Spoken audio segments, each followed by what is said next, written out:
Get ready to rediscover insanity, as the most absurd mission in action cinema is about to be declassified.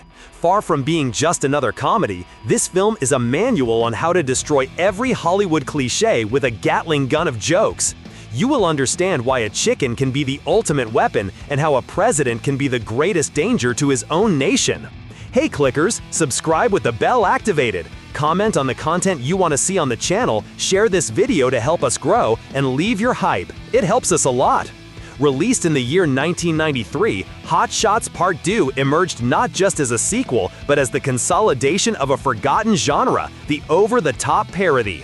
The work, directed by Jim Abrahams, one of the masters of the genre, brought back actor Charlie Sheen in the role of the unforgettable Topper Harley.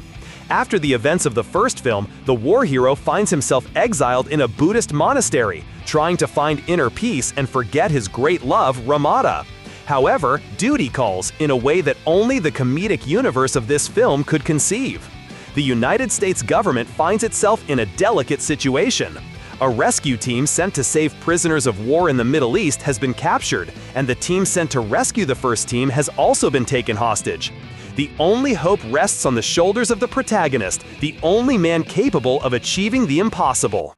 The great challenge for Hot Shots Part 2 was to surpass the success of its predecessor, while navigating a cinematic territory dominated by iconic action films. The 80s and early 90s were marked by muscular heroes, grandiose explosions, and plots of exacerbated patriotism. The film dives headfirst into this universe to ridicule it. The main source of inspiration, and also the main target of its satires, is the Rambo franchise, especially the second and third films of the saga. The premise of rescuing prisoners, the reluctant hero living in isolation, and Topper Harley's look with the headband are direct references to the character immortalized by Sylvester Stallone.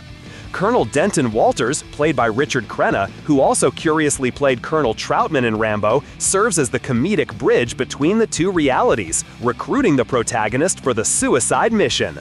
The plot's development is a succession of visual gags and absurd dialogues that give the viewer no rest. Upon accepting the mission, the protagonist joins a new team and reunites with characters from his past, including CIA agent Michelle Huddleston, played by Brenda Bakke, and his eternal love interest, Ramada, played by Valeria Golino. The journey into enemy territory is a collage of parodies of other classics. One of the most memorable scenes involves an encounter on a boat that directly satirizes a passage from Apocalypse Now, with actor Martin Sheen, Charlie Sheen's real-life father, making an iconic cameo. The on-screen body count, which increases with each adversary defeated by the hero, is a direct criticism of the trivialization of violence in action films of the era. Each scene is constructed to subvert an expectation, from a fight that honors and ridicules Jean-Claude Van Damme's films to a romantic dinner that parodies the classic spaghetti scene from Lady and the Tramp. The story's climax takes place in the palace of the Middle Eastern dictator, an explicit caricature of Saddam Hussein. It is at this point that the madness reaches its peak.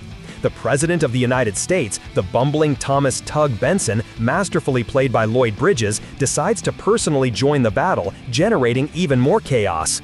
The final fight between Topper Harley and the dictator is a sequence of hilarious events involving lightsabers in a clear allusion to Star Wars and a completely unexpected resolution. The film does not bother to maintain any sense of realism. Its only commitment is to the next joke.